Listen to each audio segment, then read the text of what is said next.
اور کل اگر پریس کانفرنس، یہی پریس کانفرنس DGISPR کی پرسوں کمرہ عدالت میں اگر سنوا دی جائے اور چیف جسٹس صاحب اس کو سنوانا شروع کر دیں، تو پھر کیسے ممکن ہے کہ پاکستان DGISPR کی پریس کانفرنس کے بعد کہ حکومت یہ کہہ سکے کہ جناب ہم الیکشن نہیں کروا سکتے؟ سیکورٹی کی صورتحال کے بارے میں DGISPR نے کہا کہ کوئی ایک بھی ایسا ایریا نہیں ہے جس کو ہم نو گو ایریا کہتے ہیں، اس لیے انہوں نے کہا الحمدللہ پاکستان کا کوئی نو گو ایریا نہیں ہے اور اس میں کوئی شک بھی نہیں ہونا چاہیے۔ اور پھر انہوں نے جس طریقے سے یہ کہا کہ ہم بھارت کو ان کے گھر میں جا کے بھی جواب دے سکتے ہیں، تو وہ مزید اس میں آتا ہے کہ پھر تو سیکورٹی کے معاملات اس طرح اتنے مخدوش نہیں ہیں۔ اگر ہم دشمن کو بھی اگر ہم دھمکی دے سکتے ہیں اور ان کے گھر جا کے لڑائی کر سکتے ہیں، تو اس کا مطلب ہے ایز سچ کوئی ایسا ایشو نہیں ہے۔ پھر اکانومی کی صورتحال، پیسے 21 ارب روپیہ پہلے اس لیے روکا جا رہا تھا کہ اکانومی کی صورتحال خراب ہے، اس لیے روکا جا رہا تھا کہ صورتحال حالات خراب ہیں سیکورٹی کے، تو لیکن جو صورتحال نظر آ رہی ہے وہ تو اس سے بالکل مختلف ہے۔ تو بہرحال یہ چیزیں جو ہیں یہ آہستہ آہستہ اب آگے بڑھیں گی۔ آج سارا دن یہ ایکٹیویٹی ہے اور وقت کم ہے، مقابلہ سخت ہے، تو دیکھنا یہ ہے کہ اب معاملات کس طرف جاتے ہیں۔ اس کی ریزن یہ کہ DGISPR کی پریس کانفرنس میں بہت ساری باتیں کی گئی ہیں، اور پریس کانفرنس اگر میں نے کہا کہ کمرہ عدالت میں سنوا دی جائے ججز کی موجودگی میں، تو میرا نہیں خیال کہ کسی کے پاس کوئی جواب ہوگا، کیونکہ اس میں نو گو ایریا نہیں ہے، تو اس کا مطلب ہے سیکورٹی کی صورتحال بہت بہتر ہے اور الیکشن ہو سکتے ہیں۔ چائنا کی طرف سے پیسے آ چکے ہیں، سعودی عرب سے آ چکے ہیں، UAE کی طرف سے آ چکے ہیں، زر مبادلہ کے ذخائر بھی اسٹیبل ہیں، اس کا مطلب ہے کہ 21 ارب روپے بھی کوئی ایشو نہیں ہے۔ لیکن معاملہ اس سے بالکل اپوزٹ ہے۔ اصل معاملہ یہ ہے کہ یہ لنگر آن کرنا چاہتے ہیں سب کچھ، اور اس مزید آگے بڑھنا چاہتے ہیں، اور یہ اس وقت تک الیکشن نہیں چاہتے جب تک کہ جسٹس قاضی فائز صاحب چیف جسٹس نہ بن جائیں۔ اور وہ کیوں اس طرح چاہتے ہیں؟ وہ مسلم لیگ نواز کے قریب ترین حلقے جو ہیں وہ کہتے ہیں کہ جسٹس قاضی فائز صاحب جیسے ہی آئیں گے تو عمران خان صاحب کا بوریا بستر گول کریں گے اور نواز شریف صاحب کی سزائیں ختم کروائیں گے، اور نواز شریف صاحب کی سزائیں نہ صرف ختم ہوں گی بلکہ ان کی ڈسکوالیفیکیشن بھی ختم ہوگی، اور وہ آ کے بھرپور پالیٹکس میں حصہ لیں گے، اور عمران خان صاحب جو ہے ان کی پالیٹکس کو ریورس گیئر لگائیں گے۔ یہ الزامات ہم نہیں لگا رہے، یہ مسلم لیگ نواز کے اپنے اندر کے حلقے ہیں، وہ یہ بتا رہے ہیں کہ جناب یہ کچھ ہو سکتا ہے۔ لہذا تو دیکھتے ہیں کہ اس معاملے میں اب آگے جا کے کیا سچویشن بنتی ہے۔ اس کی ریزن ہے کہ آج جو قومی اسمبلی میں کوئی ایکٹیویٹیز ہو رہی ہیں، تمام کو بلایا گیا ہے، اعظم نذیر تارڑ کی پریس کانفرنس اور اس کے بعد ملک احمد خان کی پریس کانفرنس، پھر اس کا جواب جو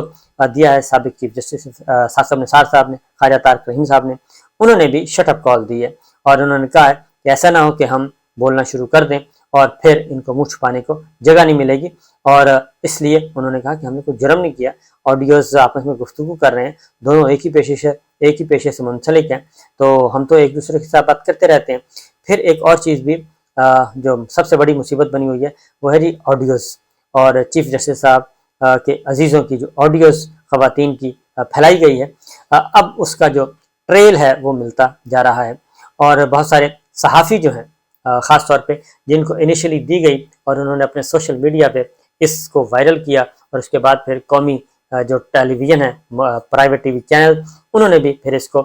چلایا، تو اب پتہ چل گیا ہے کہ یہ کس نے ریکارڈ کی، اور کس کو پتہ تھا کہ یہ فلاں جج صاحب کی ریلیٹیوز ہیں، اور حالانکہ 80 سال ان کی عمر ہے۔ اگر 80 سال کی خواتین بھی یہ ان کے شر سے محفوظ نہیں ہیں تو پھر اس سے بڑی کیا بات ہو سکتی ہے؟ یعنی آپ خانہ خواتین کی چادر چار دیواری کا تحفظ آپ نہیں کر رہے، اور ان کی نجی زندگی میں آپ گھسے ہوئے ہیں۔ یہ سارے جو گند گھولا جا رہا ہے اس کا کوئی فائدہ نہیں ہوگا، اس کا بلکہ نقصان ہوگا، اور اس کے بارے میں کافی غم و غصہ پایا جاتا ہے، اور اب ٹی وی چینلز پہ آ کے بہت سارے لوگ جو ہیں وہ اس پہ کافی شور و غوغا کر رہے ہیں۔ مصطفیٰ نواز کھوکھر صاحب نے کہا کہ جناب کیا وجہ ہے کہ پھر یہ کب سیاستدانوں کی آڈیوز آ رہی ہیں، ان کی فیملیز کی آ رہی ہیں، ججز کی آ رہی ہیں، صحافیوں کی آ رہی ہیں، دوسری سائڈ کی کیوں نہیں آتی؟ یہ جن کے پاس ایبلٹی ہے ان کے پاس ان کی کیوں نہیں آتی؟ جرنیل کیوں اس سے مبر رہے ہیں؟ تو یہ میرا خیال ہے کہ سوچنا چاہیے کہ ہم ایک بہت چھوٹے فائدے کے لیے اتنا بڑا ایک انریسٹ کریٹ کر رہے ہیں، انریسٹ پیدا کر رہے ہیں۔ بہرحال ججز میں غم و غصہ پایا جاتا ہے، اور میرا خیال ہے